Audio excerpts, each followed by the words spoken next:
Welcome back. Today we are going to do a quick one on the SymphonyEars Prestige. Those of you know Isaiah from SymphonyEars, you know that he does very high quality builds.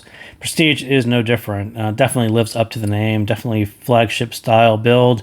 Very, very nice. Probably better than I thought it was going to be. I mean, it looks great in pictures, but to actually see it in person is actually quite stunning. And again, that is a big bone conduction 11 millimeter guy right there. That is quite large. So cool set. This one is a 10 millimeter biofiber dynamic driver. It does have that big bone conduction plate. Does have a Sonian. Does have a Knowles balanced armature. Does have a 7 millimeter magnetostat. Maybe you can get a look. Yeah, I think is that guy down there. I think it's that guy down there. So kind of a small round guy down there. You don't see those all that often in a clear shell. It's quite nice. So I think the original price was about $680. I saw it at about $640. I don't know if he's running a sale or has been running a sale, but that is the price that I saw on there recently. So what is this one really? I would say it is pretty damn close to, a very, very high quality special set, even at that price. It is very close. But I would say that Treble is always the troublesome child. And whether it's his or other sets, Treble, I think, always gives people problems. And we'll talk about some of those here. Too much is not natural. Not enough is dark. But just right tends to sound seamless from lower to upper treble. It creates space. It does precise imaging. It does layering. It adds that dimension to instruments. It does trick your brain into believing you are in the room. And to really pull that off, you really need... your brain just can't notice things that are out of place, too high, too low, peakiness. All those things tend to break the illusion of what you're listening to and things that are missing. And your brain says, well, that is supposed to be there where I thought it was going to be there. All these things, I think, break the illusion and create problems in the treble area. And we'll talk about a couple of those as well. But on the graph, you can kind of see, I think from left to right, I think he did kind of an amazing job all the way through, all the yeses. I think the bass is actually quite stunning, and we'll kind of talk about that in a second. Bone conduction, I'm not such a huge fan of bone conduction. It does something, not sure what it does, but I'm sure it's amazing in whatever it does. Again, this upper mid kind of not being at the shout level, but giving you enough presence and energy so females and those sound right. Male vocals are going to get a nice bump from the mid bass over there. All of kind of the lowered upper on the mids is actually done quite well.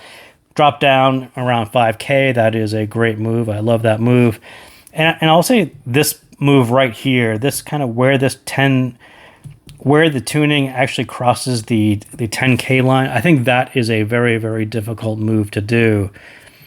For the most part, I've talked about this quite a lot.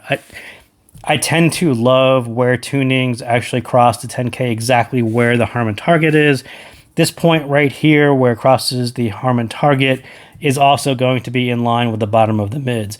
Those two tend to be a kind of a straight line right across in the same way that they are in the Harman target. If you look at where this is and where this is, kind of when you normalize it, say 60 dB, they're basically in line.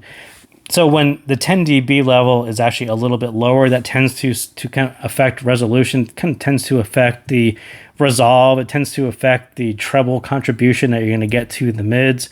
And I would say it's kind of no different here. I've talked about this on a number of sets. It's kind of no different. The way it looks on the graph is pretty much in here what I thought it was going to look like. And some people are probably fine with that.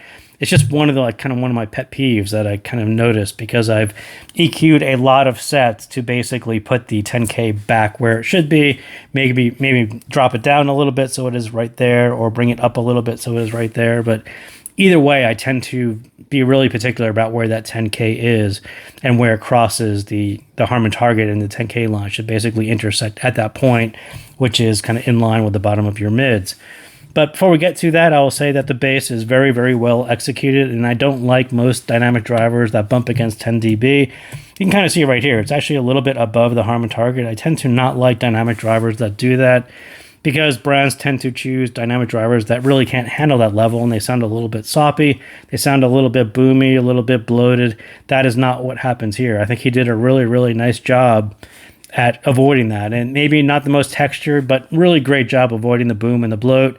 better than many sets on quality, and definitely hitting this mid-bass level that most fail at or don't even attempt at, right? This kind of coming off the Harman target, adding a little bit of lower mids, a little bit of mid-bass energy that gives those male vocals kind of the right weight, the right body. That's kind of exactly what happens here. So yeah, pretty much the whole bass shelf is really, really well executed. I kind of love the way it sounds.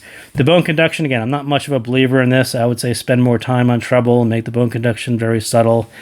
Again, when you kind of look at this graph, you can kind of say, well, this is actually executed quite well. This was going to be problematic. And it's kind of hard to say what was going to happen until you hear it in ear, but like something was going to happen there. And I think I'm probably not the only one who is going to nitpick it. And I would say that this is cool, but you got to focus on that at this price point. So the mids, again, this is part that's actually pretty damn close. I think most sets get the weight and the body wrong. They're going to be too light in weight, or it sounds too thin, or it ruins the male vocals.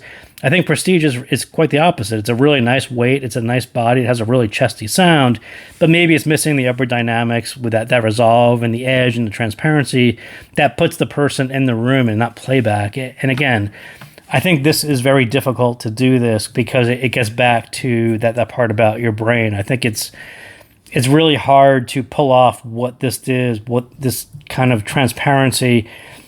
It always tends to be things that your brain notices that are off or out of place or missing. And that's kind of exactly what happens here. So all this can sound fine and perfect, but it always sounds like playback. It always sounds like some kind of device is playing back music as opposed to being in front of those musicians. And without this kind of contribution that kind of brings those dynamics to life and the sounds of the room, kind of that acoustic signature, those little cues that you get when people are playing in a room or in a studio, it's really hard to really pull that off with that kind of tuning. That's kind of what happens here. So yeah, I would say it was super, super close. I would just kind of tweak a little bit of it. And the treble is kind of, the gist of it is on the graph, as I just talked about. You just can't balance this bass shelf with this sub bass level, this mid bass level, just right here between 2 and 5K. That was going to be a very difficult thing to do. The lower treble level is going to be right on, and it avoids the shout, but you do need to stretch out that treble contribution and balance all the way through upper treble. You can't just kind of roll this off in a safe way at this price point. You just don't go overly safe, as that's going to resemble lower price sets. And that's kind of what happens here. It's just, you can't really do that. You can't just go overly safe because it's going to affect everything back here, and it's not going to sound, quite like the price point.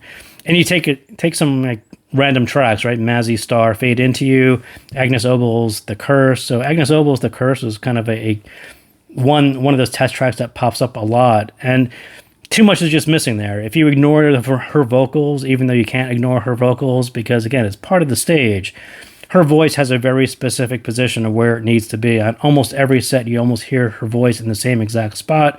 On sets that stage well, her voice is always kind of upper left. She kind of whispers at you from kind of right above your ear. The strings are going to be kind of high up in your head. They're going to have a very kind of strong pluck to it, but then there's also that resonance to it. All these things that sound like you are right there in the room have to come through, and it's really hard to do that with that style of treble and the level that was picked there. So I think Mazzy Star is kind of the same way. That song has this kind of dreamlike, reverbish, kind of sound to it. It sounds quite different. It's kind of a forced version of sound and kind of the room acoustics and what that should sound like. But it forces you to listen to how that sounds and how it sounds on this set versus your other sets, and how much comes through on this particular tuning in this way versus what you're expecting it to sound like. And again, it kind of comes back to exactly what I said. You got to trick your brain into believing you are in the room, and the things that are missing become noticeable, and your brain just says, I've heard this track 100 times on other sets.